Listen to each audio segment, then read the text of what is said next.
नमस्कार दोस्तों, मैं संतोष पटेल स्वागत करता हूं आपके अपने YouTube चैनल डिजिटल भंडार पर। आज की वीडियो में हम सीपीसीटी एग्जाम के लिए कंप्यूटर के इम्पोर्टेंट क्वेश्चंस को समझने वाले हैं। यह सभी क्वेश्चन पहले भी सीपीसीटी एग्जाम में पूछे जा चुके हैं, कई बार रिपीट किए गए हैं। हमने अपने चैनल पर पहले भी सीपीसीटी एग्जाम की तैयारी के लिए कई वीडियोस को अपलोड किया है, जिनका लिंक आपको डिस्क्रिप्शन में प्राप्त हो जाएगा।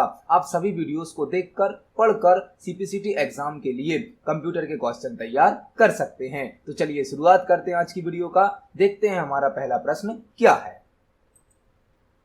पहला प्रश्न एमएस वर्ड से लिया गया है। एमएस वर्ड में बाय डिफॉल्ट लाइन स्पेसिंग होती है। जब हम एमएस वर्ड में कोई पैराग्राफ टाइप करते हैं तो पैराग्राफ में मल्टीपल लाइन होती हैं। फॉर एग्जाम्पल यह हमारा पैराग्राफ है। एक पैराग्राफ में हम मल्टीपल लाइन टाइप करते हैं तो दो लाइन के बीच का जो गैप होता है, दो लाइन के बीच का जो स्पेस होता है, उसे कहा जाता है लाइन स्पेसिंग। दो लाइन के बीच के स्पेस को कहा जाता है लाइन स्पेसिंग। हमें यहाँ पर बताना है कि एमएस वर्ड में बाय डिफॉल्ट मतलब अपने आप कितनी लाइन स्पेसिंग होती है। तो जब हम एमएस वर्ड में कोई पैराग्राफ टाइप करते हैं तो बाय डिफॉल्ट जो लाइन स्पेसिंग होती है वह होती है 1.15 लाइन स्पेसिंग होती है बाय डिफॉल्ट। मतलब इस क्वेश्चन का सही आंसर होगा option number C, 1.15 line spacing MS Word में बाय डिफॉल्ट होती है। यहाँ पर आपको 2-3 क्वेश्चन और तैयार करने हैं। जो लाइन स्पेसिंग है उसके लिए कई प्रकार की शॉर्टकट की भी यूज की जाती हैं। तो यदि आप वन लाइन स्पेसिंग सेट करना चाहते हैं, वन लाइन स्पेसिंग, तो एमएस वर्ड में इसकी शॉर्टकट की होती है Ctrl+1। यदि आप डबल लाइन स्पेसिंग सेट करना चाहते हैं, दो लाइन का गैप देना चाहते हैं, तो उसकी शॉर्टकट की होती है Ctrl+2। और यदि आप 1.5 लाइन का स्पेस देना चाहते हैं तो उसकी शॉर्टकट की होती है Ctrl+5। मतलब इस क्वेश्चन में आपको 4 क्वेश्चन तैयार करने मिले। एमएस वर्ड में बाय डिफॉल्ट लाइन स्पेसिंग होती है 1.15 लाइन, और यदि आप 1 लाइन की स्पेसिंग सेट करना चाहते हैं तो शॉर्टकट की है Ctrl+1। 2 लाइन की स्पेसिंग सेट करना चाहते हैं तो शॉर्टकट की है Ctrl+2। और यदि आप 1.5 लाइन की स्पेसिंग सेट करना चाहते हैं तो शॉर्टकट की होती है Ctrl+5। इस क्वेश्चन का सही आंसर है option number C, 1.15 line spacing MS Word में बाय डिफॉल्ट होती है। देखते हैं हमारे नेक्स्ट क्वेश्चन को। नेक्स्ट क्वेश्चन है, कौन सा software high level language program को लो लेवल लैंग्वेज प्रोग्राम में कन्वर्ट करता है। यह जो क्वेश्चन है वह प्रोग्रामिंग से रिलेटेड है, कंप्यूटर फंडामेंटल का क्वेश्चन है। जब हम कोई सॉफ्टवेयर बनाते हैं, कोई कोड लिखते हैं, तो वह हाई लेवल लैंग्वेज में होता है, लेकिन कंप्यूटर जो होता है वह समझता है लो लेवल लैंग्वेज, 0-1 की लैंग्वेज, बाइनरी लैंग्वेज। तो हाई लेवल लैंग्वेज के प्रोग्राम को हमें लो लेवल लैंग्वेज में कन्वर्ट करना होता है, जिसके लिए कंपाइलर का यूज किया जाता है। कंपाइलर का, इंटरप्रेटर का भी यूज किया जाता है, लेकिन इंटरप्रेटर प्रोग्राम को line by line high level language से लो लेवल लैंग्वेज में बदलता है, लेकिन कंपाइलर कंप्लीट प्रोग्राम को एक साथ एक बार में हाई लेवल लैंग्वेज से लो लेवल लैंग्वेज में कन्वर्ट कर देता है। मतलब हाई लेवल लैंग्वेज को लो लेवल लैंग्वेज में कन्वर्ट करने के लिए कंपाइलर का यूज किया जाता है। कंपाइलर एक साथ कंप्लीट प्रोग्राम को हाई लेवल लैंग्वेज से लो लेवल लैंग्वेज में कन्वर्ट कर देता है, जबकि इंटरप्रेटर प्रोग्राम को line by line high level language से लो लेवल लैंग्वेज में कन्वर्ट करता है। इस क्वेश्चन का सही आंसर है ऑप्शन नंबर सी, कंपाइलर। देखते हैं हमारे नेक्स्ट क्वेश्चन को। नेक्स्ट क्वेश्चन है, MSN का फुल फॉर्म होता है। MSN का हमें यहाँ पर फुल फॉर्म बताना है। MSN का फुल फॉर्म क्या होता है? Micro service network, Microsoft network, micro system network या माइक्रो सिस्टम नोड। जो MSN है वह माइक्रोसॉफ्ट कंपनी का एक नेटवर्क है। माइक्रोसॉफ्ट कंपनी का नेटवर्क है MSN, माइक्रोसॉफ्ट नेटवर्क। मतलब जो MSN का फुल फॉर्म होगा वह होगा माइक्रोसॉफ्ट नेटवर्क। माइक्रोसॉफ्ट कंपनी के द्वारा बनाया गया एक नेटवर्क है जिसे शॉर्ट में कहा जाता है MSN, जिसका फुल फॉर्म होता है माइक्रोसॉफ्ट नेटवर्क। मतलब इस क्वेश्चन का सही आंसर होगा option number B, Microsoft network. देखते हैं हमारे नेक्स्ट क्वेश्चन को। नेक्स्ट क्वेश्चन है, पेंटियम वर्ड किससे रिलेटेड है? पेंटियम वर्ड किससे रिलेटेड है? डीवीडी से, हार्ड डिस्क से, माइक्रो प्रोसेसर से या माउस से? जो पेंटियम वर्ड है वह माइक्रो प्रोसेसर से रिलेटेड है। प्रोसेसर से संबंधित है। जो इंटेल कंपनी के पेंटियम प्रोसेसर आते थे, पेंटियम 1, पेंटियम 2, पेंटियम 3, पेंटियम 4, तो जो पेंटियम वर्ड है वह प्रोसेसर से संबंधित है, प्रोसेसर से रिलेटेड है। इंटेल कंपनी पेंटियम सीरीज के प्रोसेसर को बनाती है, मतलब जो पेंटियम वर्ड है वह प्रोसेसर से रिलेटेड है। इंटेल कंपनी के द्वारा पेंटियम सीरीज के प्रोसेसर को बनाया गया है। इस क्वेश्चन का सही आंसर है option number C, microprocessor. देखते हैं हमारे नेक्स्ट क्वेश्चन को। नेक्स्ट क्वेश्चन कीबोर्ड से लिया गया है। निम्न में से कौन एक टॉगल की नहीं है? हमें यहाँ पर कीबोर्ड की कुछ की दी गई हैं और हमसे पूछा गया है निम्न में से कौन एक टॉगल की नहीं है। पहले तो आपको यह पता होना चाहिए कि टॉगल की क्या होती है। टॉगल की, हमारे कीबोर्ड में कई टाइप्स की होती हैं, मल्टीपल टाइप्स की होती हैं। तो हमें यहाँ पर टॉगल की से रिलेटेड एक क्वेश्चन पूछा गया है। टॉगल की वह की होती हैं जो एक बार प्रेस करने पर ऑन हो जाती हैं और दूसरी बार प्रेस करने पर ऑफ हो जाती हैं। मतलब कीबोर्ड की वह कीज जिनको हम एक बार प्रेस करते हैं तो वह ऑन हो जाती हैं और दूसरी बार प्रेस करते हैं तो वह ऑफ हो जाती हैं, उन की को कहा जाता है टॉगल की। तो कैप्स लॉक एक बार प्रेस करने पर ऑन होता है, दूसरी बार प्रेस करने पर ऑफ होता है। नम लॉक, स्क्रॉल लॉक, यह तीनों टॉगल की हैं। इनको हम एक बार प्रेस करेंगे तो यह ऑन हो जाती हैं, दूसरी बार प्रेस करने पर ऑफ हो जाती हैं। लेकिन कंट्रोल टॉगल की नहीं है। कंट्रोल तो एक मॉडिफायर की है। मॉडिफायर की मतलब जो किसी दूसरे की के वर्क को मॉडिफाई कर देती है, बदल देती है, उसे कहा जाता है मॉडिफायर की। ऑल्ट, कंट्रोल, शिफ्ट, यह सभी मॉडिफायर की होती हैं। मतलब इस क्वेश्चन का सही आंसर होगा option number D, control. Control एक टॉगल की नहीं है, कंट्रोल एक मॉडिफायर की है। मतलब इस क्वेश्चन का सही आंसर है ऑप्शन नंबर डी, कंट्रोल। देखते हैं हमारे नेक्स्ट क्वेश्चन को।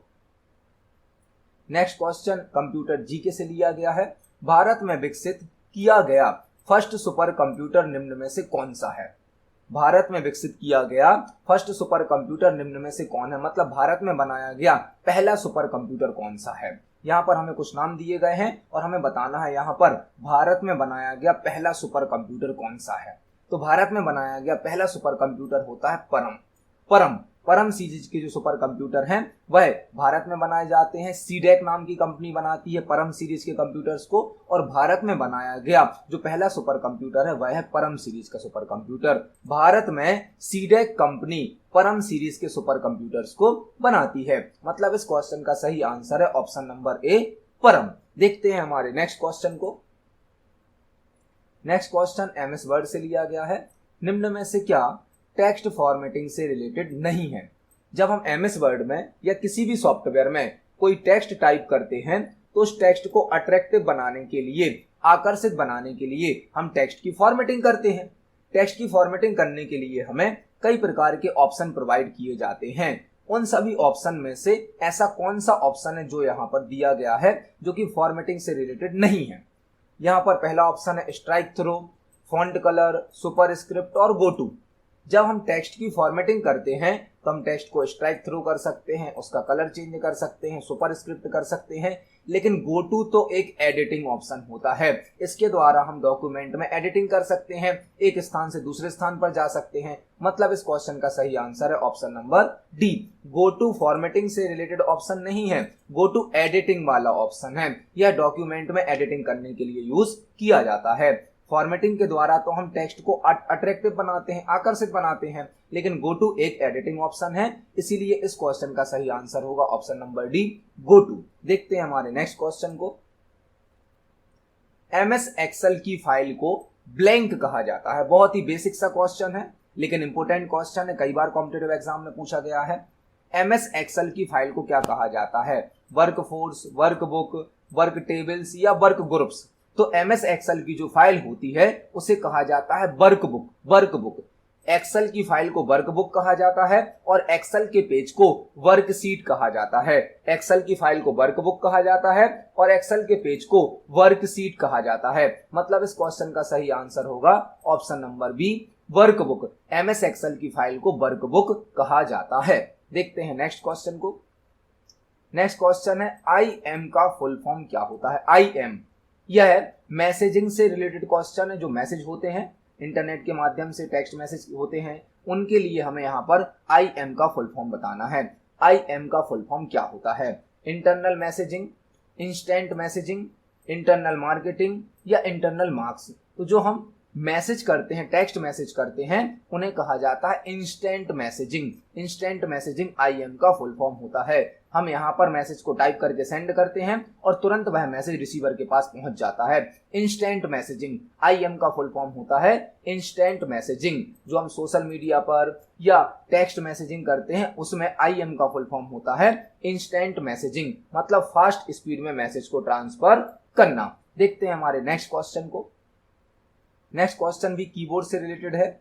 कीबोर्ड में एरो की को क्या कहा जाता है? हमारे कीबोर्ड में 4 प्रकार की एरो की होती हैं, अप एरो की, डाउन एरो की, लेफ्ट एरो की और राइट एरो की। कीबोर्ड में 4 प्रकार की जो एरो की होती हैं उन्हें कौन सी कैटेगरी की कहा जाता है? फंक्शन की, स्पेशल पर्पस की, जर्नल पर्पस की या नेविगेशन की? तो जो एरो की होती हैं वह होती हैं नेविगेशन की। नेविगेशन मतलब यहां से वहां ट्रांसफर होना, यहां से वहां कर्सर को मूव करना। तो जब हमें किसी डॉक्यूमेंट में, किसी फाइल में एक लोकेशन से दूसरी लोकेशन पर जाना होता है तो उसके लिए हम एरो की का यूज कर सकते हैं, इसलिए इन की को नेविगेशन की कहा जाता है। कीबोर्ड में जो एरो की होती हैं उन्हें हम नेविगेशन की भी कह सकते हैं। मतलब इस क्वेश्चन का सही आंसर है ऑप्शन नंबर डी, नेविगेशन। देखते हैं हमारे नेक्स्ट क्वेश्चन को। नेक्स्ट क्वेश्चन MS एक्सेल से लिया गया है। MS एक्सेल में इंसर्ट टैब को ओपन करने की शॉर्टकट की होती है। MS वर्ड में, MS एक्सेल में, MS पावर पॉइंट में कई प्रकार के टैब होते हैं, home tab, insert tab, design tab. तो हमसे पूछा गया है यदि हमें MS एक्सेल में इंसर्ट टैब को ओपन करना है तो हमें कौन सी शॉर्टकट की यूज करनी होगी? Ctrl+I, Ctrl+N, Alt+N या Alt+I। तो यदि आप MS एक्सेल में इंसर्ट टैब को ओपन करना चाहते हैं तो उसके लिए आपको Alt+N शॉर्टकट की को यूज करना होगा। Alt+N। जब भी आप कोई टैब ओपन करें, कोई भी टैब ओपन करने के लिए Alt की तो यूज होती है और Alt की के साथ एक कैरेक्टर होता है जो कि हर टैब के लिए अलग अलग होता है। यदि आप इंसर्ट टैब को ओपन करना चाहते हैं, इंसर्ट टैब को सिलेक्ट करना चाहते हैं तो Alt+N शॉर्टकट की को यूज कर सकते हैं। MS एक्सेल में इंसर्ट टैब को सिलेक्ट करने के लिए Alt+N शॉर्टकट की का यूज किया जाता है। इस क्वेश्चन का सही आंसर है ऑप्शन नंबर सी, Alt+N। देखते हैं हमारे नेक्स्ट क्वेश्चन को। नेक्स्ट क्वेश्चन बहुत ही इंपॉर्टेंट है और बहुत ही इजी भी है। यदि आपने हमारे प्रीवियस वीडियोस को देखा है तो आपसे यह क्वेश्चन जरूर बन जाएगा। हमें यहाँ पर एक बाइनरी नंबर दिया गया है जिसका हमें फर्स्ट कॉम्प्लीमेंट बताना है। तो हमसे यहाँ पर पूछा गया है इस नंबर का वंश कॉम्प्लीमेंट क्या होगा? जो हमें एक नंबर दिया गया है इसका हमें वंश कॉम्प्लीमेंट बताना है। यह बहुत ही बेसिक और बहुत ही इजी क्वेश्चन है। यदि आपने हमारे प्रीवियस वीडियोस को देखा है तो आपसे इस क्वेश्चन को सॉल्व करते आसानी से बन जाएगा। जब भी आपको किसी बाइनरी नंबर का वंश कॉम्प्लीमेंट निकालना हो, वंश कॉम्प्लीमेंट कैलकुलेट करना हो, तो आपको ध्यान रखना है नंबर में जहां जहां पर 1 है उसको आपको 0 से रिप्लेस करना है और जहां जहां पर 0 है उसको आपको 1 से रिप्लेस करना है। मतलब सभी नंबर्स को आपको रिवर्स कर देना है। 1 को 0 से रिवर्स करना है और 0 को 1 से रिवर्स करना है। आपको नंबर का वंश कॉम्प्लीमेंट प्राप्त हो जाएगा। हमारा जो नंबर है 1000111, यदि हम इसका वंश कॉम्प्लीमेंट निकालेंगे तो वंश कॉम्प्लीमेंट क्या होगा? 0110000। मतलब इस नंबर का जो वंश कॉम्प्लीमेंट होगा वह होगा ऑप्शन नंबर सी। जब भी आपको किसी नंबर का वंश कॉम्प्लीमेंट कैलकुलेट करना हो तो आपको 0 को 1 से रिप्लेस करना है और 1 को 0 से रिप्लेस करना है। आप किसी भी बाइनरी नंबर का वंश कॉम्प्लीमेंट कैलकुलेट कर सकते हैं। मतलब इस क्वेश्चन का सही आंसर होगा ऑप्शन नंबर सी, 0110000। आपको किसी भी नंबर का, किसी भी बाइनरी नंबर का यदि वंश कॉम्प्लीमेंट कैलकुलेट करना है तो आपको 1 को 0 से चेंज करना है और 0 को 1 से चेंज कर देना है। आप वंश कॉम्प्लीमेंट प्राप्त कर लेंगे। मतलब इस क्वेश्चन का सही आंसर है option number C. Next question MS Excel से पूछा गया है। MS एक्सेल में फॉर्मेट सेल्स डायलॉग बॉक्स को ओपन करने की शॉर्टकट की होती है। यदि हम MS एक्सेल में डेटा की फॉर्मेटिंग करना चाहते हैं, डेटा को अट्रैक्टिव बनाना चाहते हैं, तो उसके लिए हमें फॉर्मेट सेल डायलॉग बॉक्स की आवश्यकता होती है। फॉर्मेट सेल डायलॉग बॉक्स को ओपन करने की हमसे यहाँ पर शॉर्टकट की पूछी गई है। Ctrl+9, Ctrl+0, Ctrl+8 और Ctrl+1। तो यदि आप MS एक्सेल में फॉर्मेट सेल का डायलॉग बॉक्स ओपन करना चाहते हैं तो उसकी शॉर्टकट की होती है Ctrl+1। Ctrl+1 से हम MS एक्सेल में फॉर्मेट सेल्स डायलॉग बॉक्स को ओपन कर सकते हैं। फॉर्मेट सेल डायलॉग बॉक्स जो कि हमें एक्सेल में बनाए गए डेटा की फॉर्मेटिंग करने की सुविधा प्रदान करता है। एक्सेल में फॉर्मेट सेल डायलॉग बॉक्स को ओपन करने की शॉर्टकट की होती है Ctrl+1। इस क्वेश्चन का सही आंसर है ऑप्शन नंबर डी, Ctrl+1। देखते हैं हमारे नेक्स्ट क्वेश्चन को। नेक्स्ट क्वेश्चन है, वेबसाइट के मेन पेज को ब्लैंक कहा जाता है। जब भी हम कोई वेबसाइट ओपन करते हैं तो वेबसाइट का जो फर्स्ट पेज आता है, पहला पेज आता है, उसे मेन पेज कहा जाता है। तो हमसे पूछा गया है वेबसाइट के मेन पेज को क्या कहा जाता है, browser page, home page, search page या बुकमार्क। तो किसी भी वेबसाइट का जो मेन पेज होता है, फर्स्ट पेज होता है, उसे कहा जाता है होम पेज। एक वेबसाइट मल्टीपल वेब पेज से मिलकर बनी होती है और वेबसाइट का जो फर्स्ट पेज होता है, मेन पेज होता है, उसे कहा जाता है होम पेज। मतलब इस क्वेश्चन का सही आंसर है option number B, home page. Website के मेन पेज को या फर्स्ट पेज को होम पेज कहा जाता है। देखते हैं हमारे नेक्स्ट क्वेश्चन को।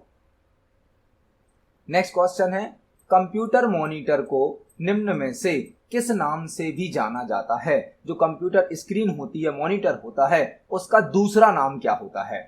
कंप्यूटर मॉनिटर को निम्न में से किस नाम से भी जाना जाता है, display unit, visual display unit, virtual display unit या वीडियो डिस्प्ले यूनिट। तो जो मॉनिटर स्क्रीन होती है, कंप्यूटर मॉनिटर होता है, उसे विजुअल डिस्प्ले यूनिट भी कहा जाता है। विजुअल डिस्प्ले यूनिट, विजुअल मतलब ग्राफिक्स, चित्र। जो हमारा स्क्रीन होती है, मॉनिटर होता है, उस पे हमें सभी प्रकार के चित्र दिखाए जाते हैं, विजुअल दिखाए जाते हैं। मतलब मॉनिटर स्क्रीन का दूसरा नाम होता है visual display unit. Monitor screen पर हमें सभी प्रकार का टेक्स्ट, ग्राफिक्स, इमेजेस शो किए जाते हैं, इसीलिए मॉनिटर का दूसरा नाम होता है विजुअल डिस्प्ले यूनिट। मतलब इस क्वेश्चन का सही आंसर होगा option number B, visual display unit monitor का दूसरा नाम होता है। देखते हैं हमारे नेक्स्ट क्वेश्चन को। नेक्स्ट क्वेश्चन है, VDU का फुल फॉर्म होता है। जो हमारा प्रीवियस क्वेश्चन था उसी प्रीवियस क्वेश्चन से रिलेटेड यह सेकंड क्वेश्चन है। VDU का फुल फॉर्म क्या होता है। VDU अभी हमने पढ़ा, विजुअल डिस्प्ले यूनिट, जो कि मॉनिटर का दूसरा नाम है। VDU शॉर्ट में होता है, उसका फुल फॉर्म होता है विजुअल डिस्प्ले यूनिट। मॉनिटर का दूसरा नाम होता है विजुअल डिस्प्ले यूनिट, जिसे शॉर्ट में क्या कहा जाता है, VDU। और VDU का फुल फॉर्म होता है विजुअल डिस्प्ले यूनिट। मतलब इस क्वेश्चन का सही आंसर होगा option number B, visual display unit, जिसे शॉर्ट में VDU कहा जाता है और यह मॉनिटर का दूसरा नाम होता है। देखते हैं हमारे नेक्स्ट क्वेश्चन को। नेक्स्ट क्वेश्चन MS वर्ड से लिया गया है। MS वर्ड में मैक्सिमम फॉन्ट साइज होती है। जब हम MS वर्ड में कोई टेक्स्ट टाइप करते हैं तो उस टेक्स्ट की हम फॉर्मेटिंग करने के लिए फॉन्ट साइज को भी चेंज करते हैं। फॉन्ट साइज में हमें यहाँ पर बताना है कि मैक्सिमम मतलब अधिकतम फॉन्ट साइज कितनी हो सकती है। MS वर्ड में जब हम किसी टेक्स्ट की फॉन्ट साइज बढ़ाते हैं तो हमें होम टैब में एक फॉन्ट साइज नाम का ऑप्शन दिया जाता है। फॉन्ट साइज ड्रॉप डाउन होता है। यहाँ पर मिनिमम फॉन्ट साइज होती है 8 और मैक्सिमम फॉन्ट साइज होती है 72। यहाँ पर आपको इस क्वेश्चन को ध्यान से समझना है। MS वर्ड में जब आप ड्रॉप डाउन मेनू से फॉन्ट साइज चेंज करते हैं तो यहाँ पर मिनिमम फॉन्ट साइज हमें शो होती है 8 और मैक्सिमम फॉन्ट साइज शो होती है 72। लेकिन यदि आप शॉर्टकट की के माध्यम से फॉन्ट साइज को चेंज करते हैं, शॉर्टकट की के माध्यम से, MS वर्ड में फॉन्ट साइज को चेंज करने की शॉर्टकट की भी होती है। आप कंट्रोल शिफ्ट ग्रेटर देन से फॉन्ट साइज को बढ़ा सकते हैं और कंट्रोल शिफ्ट लेस देन से फॉन्ट साइज को घटा सकते हैं। जब आप शॉर्टकट की के माध्यम से फॉन्ट साइज को बढ़ाते हैं या घटाते हैं तो मैक्सिमम फॉन्ट साइज हो जाती है 1638 और मिनिमम फॉन्ट साइज हो जाती है 1। MS वर्ड में यदि हम मैक्सिमम फॉन्ट साइज बढ़ाते हैं तो वह होती है 1638 और मिनिमम हो जाती है 1। लेकिन जो ड्रॉप डाउन मेनू होता है उसमें मिनिमम फॉन्ट साइज होती है 8 और मैक्सिमम फॉन्ट साइज होती है 72। तो इस क्वेश्चन में आपको 4-5 क्वेश्चन और भी तैयार करने हैं। MS वर्ड में मैक्सिमम फॉन्ट साइज होती है 1638, मिनिमम फॉन्ट साइज होती है 1। फॉन्ट साइज को इंक्रीज करने की शॉर्टकट की है control shift greater than, decrease करने की शॉर्टकट की है कंट्रोल शिफ्ट लेस देन। और ड्रॉप डाउन मेनू में मिनिमम फॉन्ट साइज होती है 8, मैक्सिमम फॉन्ट साइज होती है 72। 2। मतलब इस क्वेश्चन का सही आंसर होगा ऑप्शन नंबर डी 1638। देखते हैं हमारे नेक्स्ट क्वेश्चन को। नेक्स्ट क्वेश्चन कंप्यूटर नेटवर्क से लिया गया है। एफटीपी का फुल फॉर्म होता है एफटीपी। बहुत ही बेसिक सा क्वेश्चन है और कई बार एग्जाम में पूछा जा चुका है। एफटीपी जो कि एक प्रोटोकॉल होता है जो कि इंटरनेट पर किसी फाइल को ट्रांसफर करने के लिए यूज किया जाता है। जब भी हमें किसी फाइल को ट्रांसफर करना होता है, अपलोड करना होता है, डाउनलोड करना होता है, तो हम एफटीपी प्रोटोकॉल का यूज करते हैं। एफटीपी मतलब file transfer protocol. File transfer protocol जो कि किसी फाइल को अपलोड या डाउनलोड करने के लिए यूज किया जाता है। एफटीपी का फुल फॉर्म होता है फाइल ट्रांसफर प्रोटोकॉल। इस क्वेश्चन का सही आंसर है option number C file transfer protocol. देखते हैं हमारे नेक्स्ट क्वेश्चन को। नेक्स्ट क्वेश्चन HTML से लिया गया है। HTML जिसका फुल फॉर्म होता है hyper text markup language. Hyper text markup language यह एक ऐसी लैंग्वेज है जिसके द्वारा वेब पेज क्रिएट किए जाते हैं, वेबसाइट के पेज बनाए जाते हैं। हमसे पूछा गया है HTML में इमेज को इंसर्ट करने के लिए किस टैग का उपयोग किया जाता है। जब हम HTML का उपयोग करते हुए कोई वेब पेज बनाते हैं तो उस वेब पेज में यदि हमें इमेज इंसर्ट करनी है, पिक्चर ऐड करनी है, तो कौन सा टैग यूज किया जाएगा? IMG tag, image tag, IM tag या IMAG टैग। तो जब भी हम HTML में कोई इमेज इंसर्ट करते हैं उसके लिए IMG टैग का यूज किया जाता है। IMG टैग, इमेज टैग को शॉर्ट में लिखा जाता है IMG। यदि हमें HTML के द्वारा वेब पेज में कोई इमेज इंसर्ट करनी है तो उसके लिए IMG टैग का यूज किया जाता है। मतलब इस क्वेश्चन का सही आंसर है ऑप्शन नंबर ए IMG। तो आज की वीडियो में हमने CPCT एग्जाम के लिए कंप्यूटर के कुछ इंपोर्टेंट क्वेश्चंस को समझा है। यह सभी क्वेश्चन पहले भी एग्जाम में पूछे जा चुके हैं। आप सभी क्वेश्चन को पढ़ें, समझें। यदि आपका कोई क्वेश्चन है, कोई डाउट है तो कमेंट सेक्शन में जरूर पूछें। वीडियो पसंद आती है तो वीडियो को लाइक करें, ज्यादा से ज्यादा शेयर करें। मिलते हैं अगली वीडियो में। धन्यवाद।